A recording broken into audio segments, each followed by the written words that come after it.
लेखक जीवन सिंह पठानिया। मृदुल का जीवन परिचय।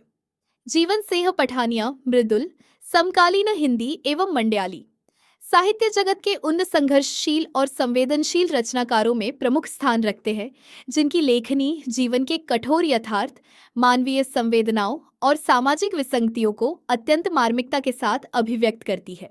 उनका जीवन संघर्ष, परिश्रम, आत्मविश्वास और साहित्य साधना की ऐसी प्रेरक यात्रा है जो यह सिद्ध करती है कि विपरीत परिस्थितियां किसी भी संवेदनशील व्यक्ति की प्रतिभा को दबा नहीं सकती।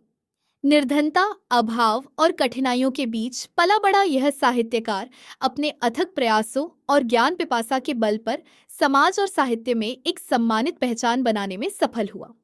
जीवन सिंह पठानिया। मृदुल का जन्म 22 नवंबर 1959 को हिमाचल प्रदेश के जिला मंडी अंतर्गत ऐतिहासिक एवं धार्मिक आस्था से जुड़े क्षेत्र टेहरा के छोटे से ग्राम छोहड़ा में एक अत्यंत निर्धन परिवार में हुआ। यह क्षेत्र किला कमलाहगढ़, बाबा कमलाहिया, माता कंचनपुर और माता अवाहा देवी की पावन गोद में स्थित है। उनके पिता श्री दासू राम पठानिया तथा माता श्रीमती गंगी देवी साधारण, मेहनती और संघर्षशील व्यक्तित्व के धनी थे। 6 भाई बहनों के बीच वे चौथी संतान थे। परिवार मात्र 5 बीघा भूमि पर निर्भर था, जिससे होने वाली अल्पकृष्य आय से घर का गुजारा मुश्किल से हो पाता था।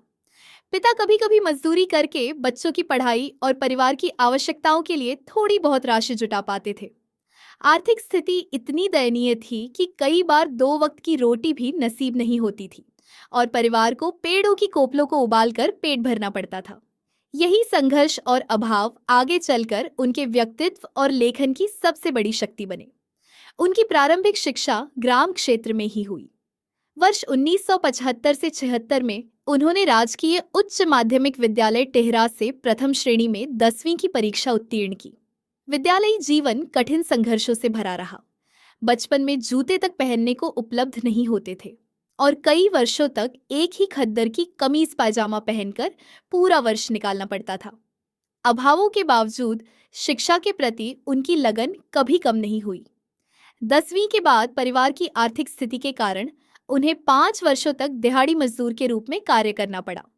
उन्होंने लोक निर्माण विभाग, जल आपूर्ति विभाग तथा वन विभाग में मजदूरी करते हुए जीवन की कठोर वास्तविकताओं को बहुत निकट से अनुभव किया। इन कठिन परिस्थितियों के बीच भी उनकी ज्ञान पिपासा समाप्त नहीं हुई। वर्ष 1982 में वे आरवीएलजी एमएस कॉलेज में प्राज्ञा अध्ययन हेतु पहुंचे। संस्कृत विषय का पूर्व अनुभव न होने के बावजूद उन्होंने गुरु नानक देव विश्वविद्यालय में द्वितीय स्थान प्राप्त कर अपनी प्रतिभा का परिचय दिया। इसके पश्चात उन्होंने हिमाचल प्रदेश विश्वविद्यालय से वर्ष 1986 में शास्त्री तथा 1992 में हिंदी विषय में स्नातकोत्तर उपाधि प्राप्त की। शिक्षा के प्रति उनका समर्पण यही नहीं रुका। उन्होंने हिंदी टाइपिंग, हिंदी स्टेनोग्राफी तथा साहित्याचार्य प्रथम वर्ष की शिक्षा भी ग्रहण की।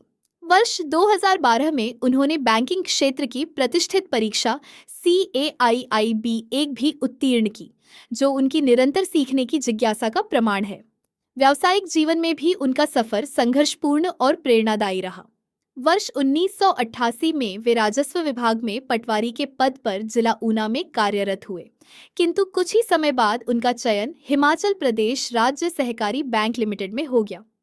उन्होंने पटवारी की नौकरी छोड़कर बैंक सेवा को अपनाया और संदोल जिला मंडी से अपने बैंकिंग जीवन की शुरुआत की। लगभग 30 वर्षों तक उन्होंने बैंक की 15 विभिन्न शाखाओं में सेवाएं दी और अंततः वर्ष 2018 में प्रबंधक पद से सेवानिवृत्त हुए। अपने कार्यकाल में उन्होंने ईमानदारी, अनुशासन और कर्मनिष्ठा के बल पर एक आदर्श अधिकारी के रूप में पहचान बनाई। साहित्य के प्रति उनका लगाव बचपन से ही था, किंतु जीवन संघर्षों ने उनकी कलम को कुछ समय के लिए रोक दिया। वे स्वयं कहते हैं कि 10वीं पास करने के बाद कलम के हाथों में कुदाल आ गई। फिर भी साहित्य से उनका संबंध कभी टूटा नहीं। खाली समय में वे उपन्यास, कहानियां और अन्य साहित्यिक पुस्तकें पढ़ते रहते थे। वर्ष 1982 में उन्होंने अपनी पहली कहानी दर्द लिखी, जिसमें उनके जीवन के संघर्ष और पीड़ा की गहरी अभिव्यक्ति थी। इसके बाद उन्होंने दर्द भरी राहें नामक उपन्यास लिखा, जिसे बाद में दहेज प्रताड़ना, दोषी कौन नाम से प्रकाशित किया गया। इस रचना में आधुनिक समाज में वर पक्ष के साथ होने वाली सामाजिक प्रताड़ना को यथार्थपरक ढंग से प्रस्तुत किया गया है। सेवानिवृत्ति के बाद उनकी साहित्यिक यात्रा को नई गति मिली। पत्नी और बच्चों की प्रेरणा से उनकी रचनाएं प्रकाशित होने लगी। वर्ष 2023 से 24 में उनकी पुस्तकें प्रकाशित हुई और इसके पश्चात उन्होंने अनेक साझा काव्य संग्रहों में अपनी कविताएं प्रकाशित कराईं। प्रारंभ में वे मंडयाली बोली में कविताएं लिखते थे, बाद में हिंदी में भी लेखन प्रारंभ किया। उनका काव्य संग्रह भावों के भंवर में वर्ष 2025 में प्रकाशित हुआ, जिसे पाठकों द्वारा विशेष सराहना मिली। उनकी कविताओं में जीवन संघर्ष, मानवीय संवेदनाएं, सामाजिक यथार्थ और भावनात्मक गहराई का अत्यंत सुंदर चित्रण देखने को मिलता है। वर्तमान में वे एक नए काव्य संग्रह और कहानी संग्रह पर कार्य कर रहे हैं। पारिवारिक जीवन में भी वे एक जिम्मेदार और संवेदनशील व्यक्ति रहे हैं। वर्ष 1990 में उनका विवाह श्रीमती मृदुला देवी पठानिया के साथ हुआ। उनकी पत्नी स्वयं शिक्षित और साहित्य प्रेमी है। उन्होंने Prabhakar MA Hindi, MA political science तथा विद्या विशारद की शिक्षा प्राप्त की है। उनकी पुत्री यामिनी पठानिया ने B.Tech और M.Tech कंप्यूटर इंजीनियरिंग की शिक्षा प्राप्त की तथा उनका विवाह हो चुका है। पुत्र उदित सिंह पठानिया MSc B.Trade शिक्षित है और परिवार के साथ रहते हुए माता पिता की सेवा कर रहे हैं। जीवन सिंह पठानिया मृदुल का व्यक्तित्व संघर्ष, संवेदनशीलता और साहित्यिक समर्पण का प्रेरणादायी उदाहरण है। उन्होंने जीवन के कठिनतम दौरों को केवल सहा ही नहीं, बल्कि उन्हें अपनी लेखनी की शक्ति बना दिया। उनकी रचनाएं समाज के उन लोगों की आवाज ही है जिनकी पीड़ा और संघर्ष अक्सर अनदेखे रह जाते हैं। वे आज भी साहित्य साधना में निरंतर सक्रिय हैं और अपनी संवेदनशील लेखनी के माध्यम से समाज और मानवता को नई दिशा देने का कार्य कर रहे हैं। निस्संदेह उनका जीवन और साहित्य आने वाली पीढ़ियों के लिए प्रेरणा का स्रोत बना रहेगा।